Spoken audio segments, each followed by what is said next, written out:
Okay, we have the 2021 Salem Hemisphere 23 BHHL.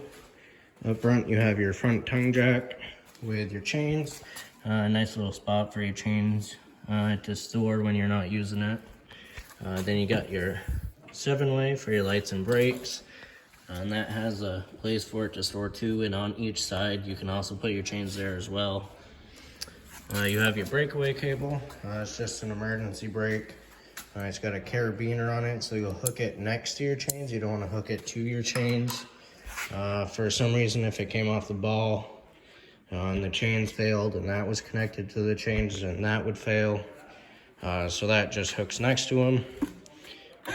Up and down, and you have a light on the tongue jack. Then you got two 20-pound propane tanks on the cover right here. These tabs just unscrew. Then you got access to the top. Let's see. Then if you need to go get them filled, if they're empty, that cover comes off. And then you got your tanks right here. So you got your regulator right here, which is an auto changeover regulator. Right now you can see it's green. That means the tank is on, there's gas going through. If the tank goes empty, or if it's not on, that'll turn red. And there's an arrow on it, so it points to what tank is drawing from.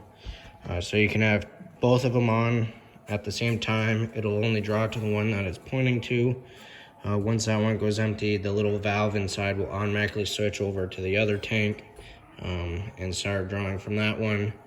And if you want to take the empty one off to go get it filled, just make sure you switch that over first. That way the gas doesn't leak through the pigtail of the one you took off. You got a 12-volt battery up here. And then moving down to the side, you got your front storage compartment. And on each door, there's a magnet that just holds open the door. And these are called slam locks, so all you have to do is just let go of them and they lock. In here, this unit is prepped with a solar panel on the roof. So this is the display of the solar panel to tell you how many volts you're getting and how many volts you're getting input and then output, and how charged your battery is. And then you have a battery disconnect here, which you wouldn't really need to use that once you're at home because the solar panel will keep the battery charged. Okay, then you have a crank over there. That's for your stabilizer jack. So you have one here, one on the other side, and two in the back. Once you get your camper leveled, put blocks on the tires for side to side, and use your front tongue jack for front to back leveling. Once you're unhooked, then you can crank those down until they hit the ground, or if you have blocks underneath. Once they're touching, give it 1/2 to 3/4 of a turn, just put a little pressure on. You don't want to try and lift up the camper because it will bend the jacks. Moving down here, you have one gray tank outlet right here, because there's two gray tanks. So this one's for up here, which is for the bathroom, so the sink and shower, I believe. Actually, no, that's for the kitchen. My bad. So this is for the kitchen sink only. So there's that. Then on the side, you have these black panels here. That's just the back of the fridge. It's just where we service it. You'll never have to go back here. On that tube is a drain for condensation. Moving back here, you have an outside shower, hot and cold. Then you have your water hookups. So this one is your city water. That's water directly to all your faucets. The top one is a black tank flush. So when you're dumping your tanks, you can hook your hose up there. And there's a spray port in the black tank that'll flush it out. Then you have your freshwater connection, which is you have a portable tank on board. So you hook up your hose there and it'll fill up your tank. And the drain for that is right under the slide room up front. So right there is the drain. with a valve on the bottom of it. And on the other side is the overfill pipe. So once it's filled, that'll start draining out there because you're overfilling it. So that's one way to check how full it is, or if it's full while you're filling it. There's also a monitor panel inside you can keep track of. But that's if you're going to a state park or dry camping, you'll use the freshwater tank. Then you have your sewer outlet back here, which you have your black and gray tank for your bathroom. This one's your gray tank, which is the sink and shower. And then your black tank is your toilet water right here. You'll keep that valve closed while you're camping. We recommend you keep all the valves closed while you're camping and keep an eye on the monitor panel to check the levels. Once it gets to about 2/3 or all the way full, that's when you come out and dump your tanks. That way the solids come out with the liquids and they're just not sitting on the bottom, because you don't want to spend all day flushing that out. So you'd pull the black tank first, let that drain out, then you can use your black tank flush to flush it out. Make sure you keep that valve open. If you are gonna be right here while you're doing it, you can close that for a couple seconds to let the water build up in there, and then open it again to flush out the solids. Once that's all done, close the valve, then you can open your gray tank, and that'll flush out your sewer hose for you. Then you have your power connection here. So this black coupler just unscrews, you twist it, it unplugs. There's an L-shaped prong on here, so there's only one way for this cord to go on. You just wiggle it on, give it a twist to lock it, and then screw the coupler on. This is a 30 amp unit, so when you go to a campground, it asks for the 30 amp hookups. When you're at home, you can get an adapter to plug into a household outlet. The only thing you can't run is the air conditioner, because that requires that 30 amp plug. Because if you try and run the air conditioner off the household outlet, that's a 20 to 15 amp outlet, so it will burn up your cord. In the back, you got your spare tire right here. Up there's a dummy for a backup camera if you wanted one. Then you have your cable and satellite hookups here. Right, your bumper on each side. These caps, they just pull off and you can store your sewer hose there. Then on this side you have your outside kitchen area. So you got your little mini fridge right here. Then you got a little counter space right here, prep area. And you got a little grill that just slides out. And there's a hose here, quick connect hose. One end will quick connect onto there. It's like an air hose that just goes on there. And then the other end will go right there, and that feeds right into the propane tanks up front. Then you have a little spray port right here. And that again is like a little air hose connection. So you push the coupler back, put the hose on, then you got water to spray things off. I got an outlet back there. And these doors again have magnets that hold it open. Alright. Moving down here, you got TV hookups here. So you got the cable hookup there. TV mount here, so you can take the TV inside and bring it out here. Then you got outlets right there, outside speakers. You got a vent right here. This is for the stove top. Just inside here, it's a little hard to see, but that little flap has snaps on it. So when you're traveling, make sure that snap closed so no water gets inside. The exhaust for your furnace is right here. That gets hot, so make sure nothing's in the way of it. And then you got your water heater, which is gas and electric. The electric switch is right here. Make sure there's water in the tank first before you turn it on, gas or electric. And all you have to do for your electric, once you're plugged in, just turn that switch on. And it takes about 30 to 40 minutes to fully heat up to temperature.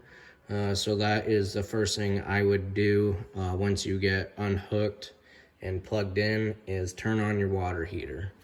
That way it's all set to go when you need it.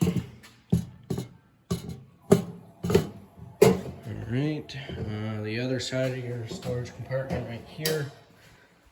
And you have some lights up here. So you got a little light right here with a push button in the center.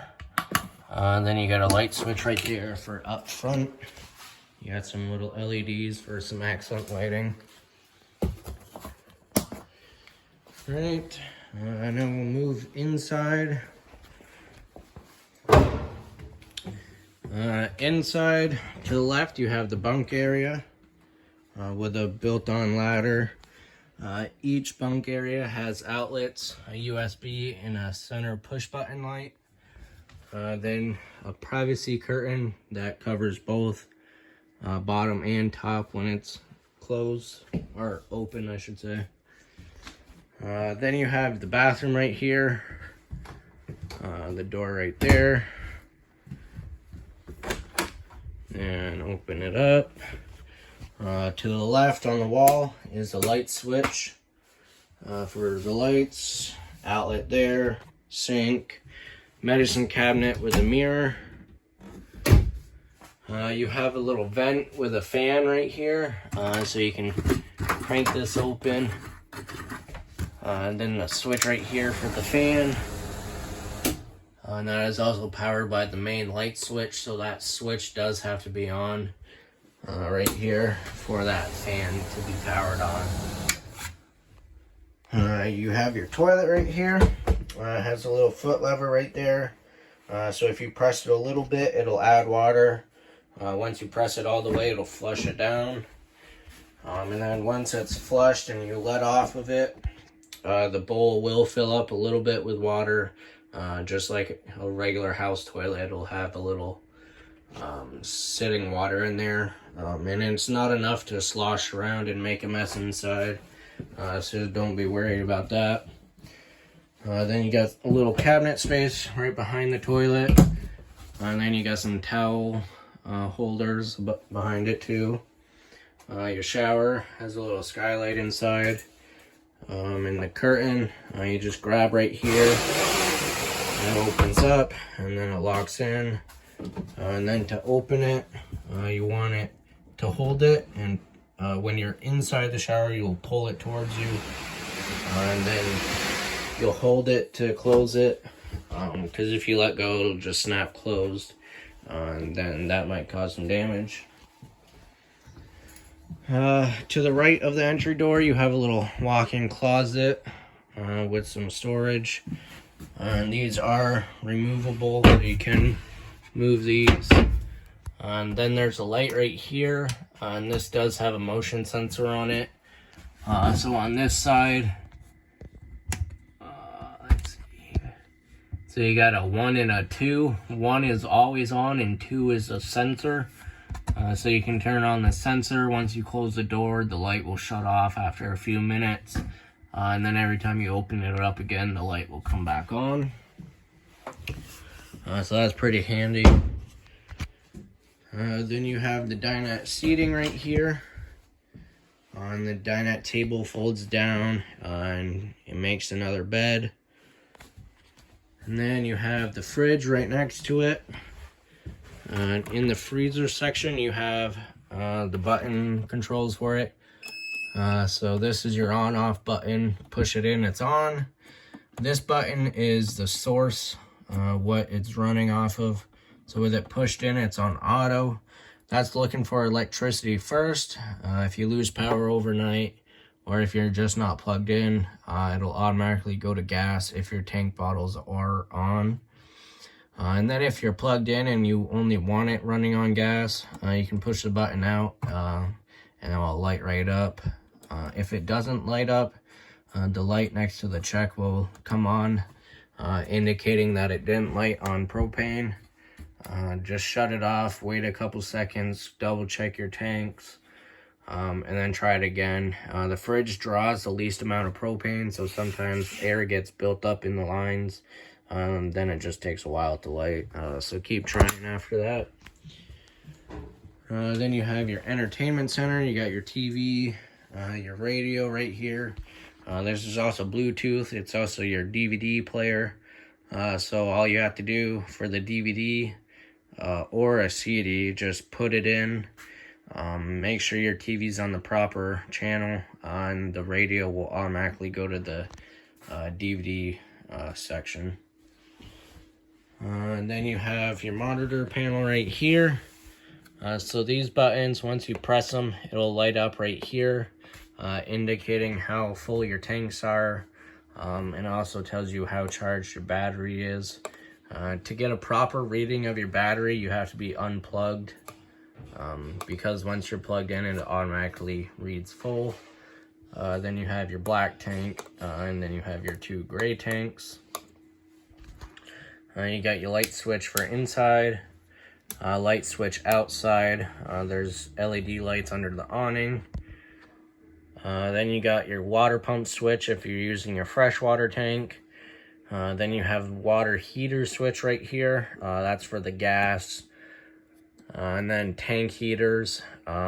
If it gets kind of cold, like early spring or late fall, and you think things might freeze, there's little pads underneath your holding tanks. You flip that switch on and it'll just keep it warm so it won't freeze. Then you got your awning switch. You have in and out. When you're rolling it out, you want to pay attention. There'll be a little valance that'll fold down and you'll be able to see the bare tube.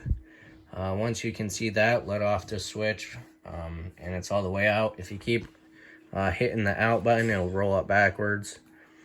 Then you have your slide room switch. You have in and out, and that stops automatically once it's all the way in or out. You have your fireplace right here, and your switches right here. There's also a remote to go with this. If you want to use the fireplace behind the kitchen sink, there's a breaker right here for the air conditioner and fireplace, because you can't run both of them at the same time. So there's a breaker for them.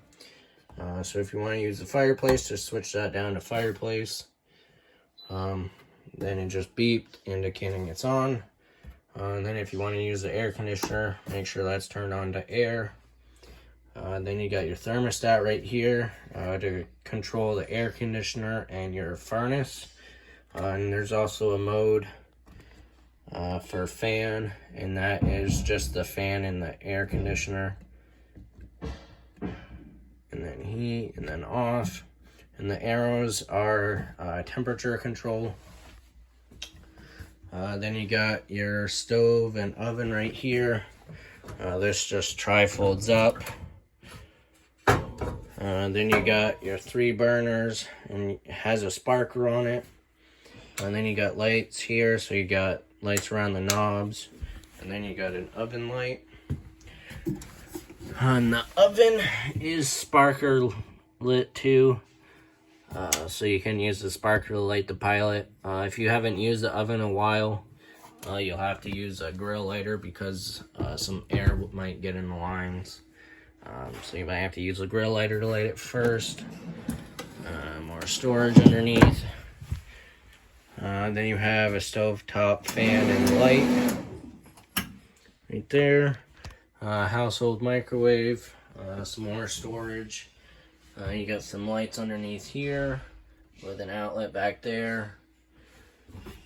Some storage underneath the sink. Then in the bedroom, you have a little barn door right here that has a strap that locks it in place for travel. And that just slides. It's kind of magnetized right there. So you have to pull on it pretty good to open it. But that keeps it kind of closed while you're using it. Then you got TV hookup in the bedroom right there. And then you got some closet space and cabinet space above with some lights. Then behind each little closet, there's some outlets and USB ports to charge your phone. Then your bed lifts up, and you got some storage underneath. It is on shocks, so it stays up by itself, so you don't have to hold it open. But if you do get a thicker mattress, or if you get like a foam pad to put on the mattress, sometimes, because those shocks are only rated for so much weight, so just be careful of how much you're putting on it, because if you go and lift it and you have a bigger mattress or a thicker foam pad, it might be too heavy, so you might have to hold it up with your hand. So that's that. And that is everything with a 2021 23 BHHL.